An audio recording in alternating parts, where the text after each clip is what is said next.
الحمد للہ رب العالمین والصلاة والسلام علی سید الانبیاء والمرسلین وعلی آلہ الطیبین الطاہرین۔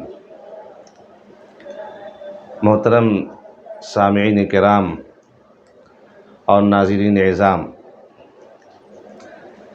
اس وقت ملک کے اندر ایک بے چینی اور بدامنی جیسی صورتحال چل رہی ہے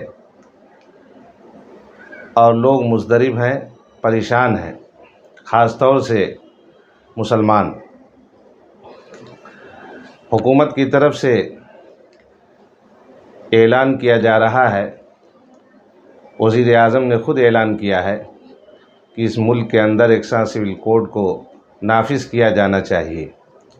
اس تعلق سے لوگ پوچھ رہے ہیں کہ یہ کیا بلا ہے، یہ کیا چیز ہے؟ لوگ اس کو جانتے نہیں، اور اس کو نافذ کرنے کے بعد کیا نقصان ہوگا؟ مسلمان کیوں آمادہ نہیں ہے اس کے لیے؟ کیوں اس کی مخالفت کی جا رہی ہے اور بے چینی پائی جا رہی ہے مسلمانوں کے اندر؟ دوستو، اسی بے چینی کو دور کرنے کے لیے ایک سلسلہ شروع کیا گیا ہے جو انشاءاللہ جاری رہے گا، ندائے ثاقب کے نام سے۔ تو میں یہ بتا دینا چاہتا ہوں کہ مسلمانوں کے پاس بحیثیت قوم کے ان کا اپنا کوئی لائحہ عمل اور کوئی قانون، کوئی اصول نہیں ہے، بلکہ جو کچھ ان کے پاس ہے وہ اللہ کا بھیجا ہوا قانون ہے اور شریعت ہے اور اصول ہے۔ اسی کے مطابق مسلمان زندگی گزارتے ہیں،